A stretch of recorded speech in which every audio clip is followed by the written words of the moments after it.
Bonjour, je suis Géraldine Bourda, astronome au laboratoire d'astrophysique de Bordeaux qui fait partie de l'Observatoire aquitaine des sciences de l'univers. Le laboratoire dépend de l'Université de Bordeaux, mais il est également rattaché à l'Institut national des sciences de l'univers du CNRS. Je travaille plus particulièrement dans l'équipe M2A, métrologie de l'espace, astrodynamique, astrophysique. Et mes travaux de recherche portent sur les systèmes de référence. Mais qu'est-ce que ça signifie, les systèmes de référence?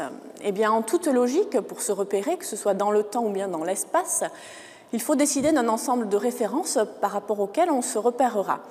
Et dans mon domaine d'activité, cela correspond aux repères terrestres, aux repères célestes, ainsi qu'à la rotation de la Terre.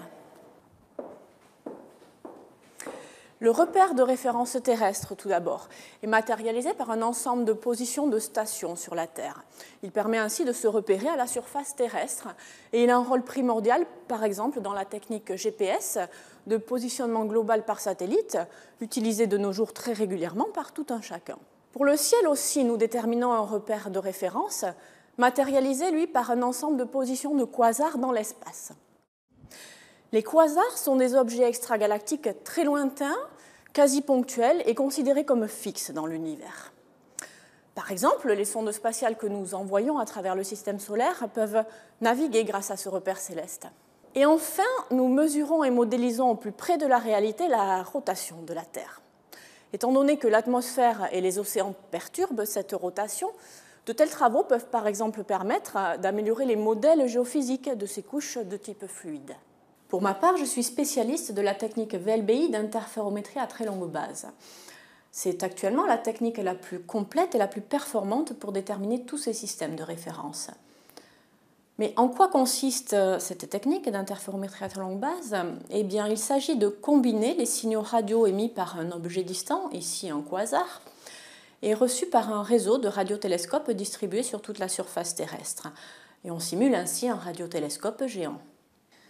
Ces antennes VLBI peuvent être situées sur des continents différents. La distance typique entre deux radiotélescopes peut atteindre plusieurs milliers de kilomètres.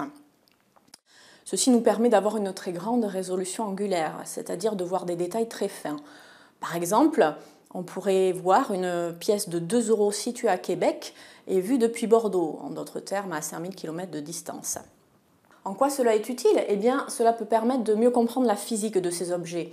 En effet, les quasars sont des noyaux actifs de galaxies avec un trou noir central, un disque d'accrétion et un tore de poussière qui orbite à distance. Et ce que l'on observe dans le domaine radio et donc en VLBI plus particulièrement, ce sont les jets d'émission de part et d'autre de ce trou noir central. Et en ce qui concerne le positionnement de ces quasars, on obtient une très grande précision également de nos jours grâce à cette technique VLBI en elle-même, mais également grâce aux modèles que l'on utilise dans nos analyses. En effet, par exemple, il s'agit de modéliser au mieux l'effet de l'atmosphère qui va venir perturber le rayonnement électromagnétique émis par le quasar et reçu par le radiotélescope sur Terre. Une partie de mon travail consiste à planifier ce genre d'observations VLBI, à les analyser de manière informatique et à déterminer les positions et images des quasars ainsi observés.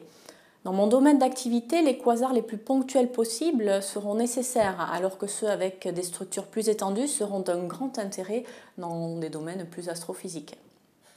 Pour finir, au niveau international, je fais partie d'un consortium de chercheurs mandatés par l'Union astronomique internationale, dont le but est de déterminer le repère céleste du futur à l'horizon 2020. Ce repère sera basé sur un nombre de quasars accru, avec des positions plus précises et, fait nouveau, il sera basé sur des observations à plusieurs fréquences.